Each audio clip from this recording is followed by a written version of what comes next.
Israel और Iran के बीच तेज होते संघर्ष और इसमें अमेरिका की एंट्री के बाद से दुनिया भर में तेल की कीमतों को लेकर डर का माहौल है।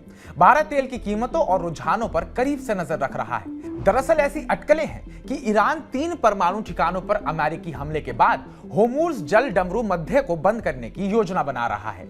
यह जल डमरू मध्य एक प्रमुख समुद्री मार्ग है जिसके जरिए वैश्विक तेल और गैस आपूर्ति का 5वां हिस्सा दुनिया भर को सप्लाई होता है। नमस्कार, मैं उत्कर्ष प्रताप सिंह, आप देख रहे हैं टीवी 9 भारतवर्ष। होर्मुज़ स्ट्रेट दुनिया के सबसे महत्वपूर्ण समुद्री मार्गों में से एक है जिसका भू राजनीतिक, आर्थिक और ऊर्जा सुरक्षा के दृष्टिकोण से अपार महत्व है। दुनिया का 20% से ज्यादा तेल और गैस एक सिर्फ 33 किलोमीटर चौड़े समुद्री रास्ते से गुजरता है। इस रास्ते का नाम है होर्मुज़ स्ट्रेट, जिसे दुनिया की तेल की नस भी कहा जाता है।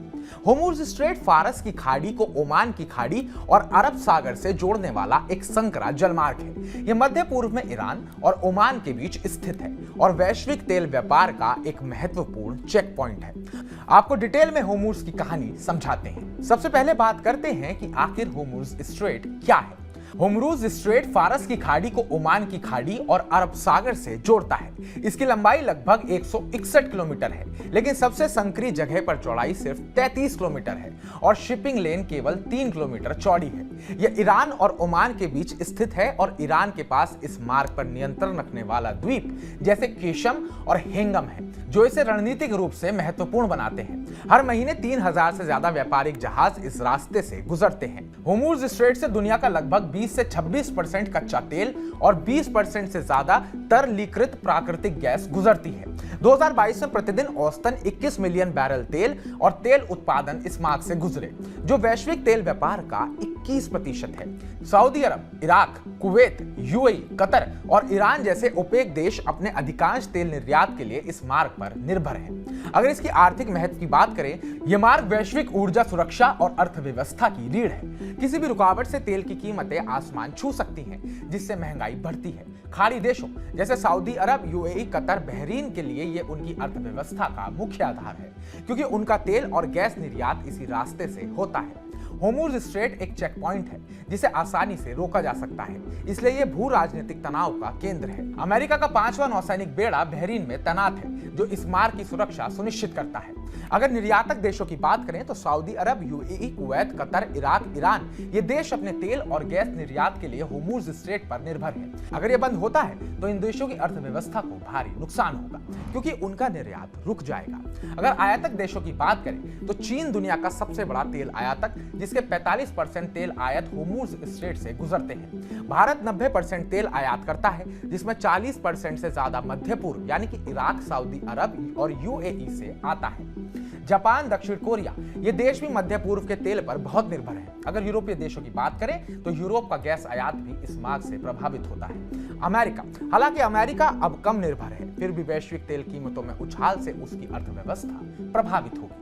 अगर स्ट्रेट होर्मुज़ बंद होता है तो तेल की कीमतें 120 से 150 डॉलर प्रति बैरल या कुछ अनुमानों के अनुसार 400 डॉलर तक पहुंच सकती है। तेल की कीमतों में वृद्धि से परिवहन, खाद्य पदार्थ और विनिर्माण की लागत बढ़ेगी, जिससे वैश्विक महंगाई बढ़ सकती है। तेल और गैस की कमी से रिफाइनरियां प्रभावित होंगी और वैकल्पिक मार्गों जैसे केप ऑफ गुड होप से शिपिंग लागत और समय बढ़ेगा। लंबे समय तक बंद रहने पर वैश्विक अर्थव्यवस्था मंदी की ओर जा सकती है। अब बात कर लेते हैं इसके ईरान पर प्रभाव की।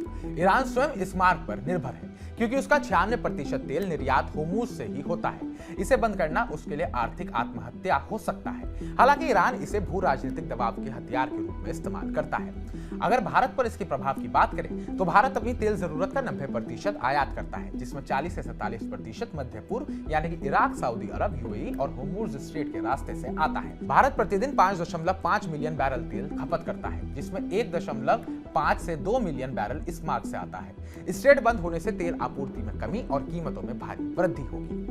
अगर इसके आर्थिक प्रभाव की बात करें यानी कि महंगाई, तो तेल की कीमतों में हर 10% वृद्धि से थोक मुद्रास्फीति यानी कि WPI 0.8% से 1% और उपभोक्ता मुद्रास्फीति यानी कि CPI 0.2% से 0.3% बढ़ सकती है। चालू खाता घाटा यानी कि CAD, तेल की कीमत 80 से 90 डॉलर प्रति बैरल होने पर CAD GDP का 1.5% या फिर 1.6% तक बढ़ सकता है। अगर रुपये के दबाव की बात करें तो आयात बिल बढ़ने से रुपये की वैल्यू कम हो सकती है। जीडीपी वृद्धि की बात करें तो तेल कीमतों में उछाल से भारत की आर्थिक वृद्धि दर प्रभावित हो सकती है।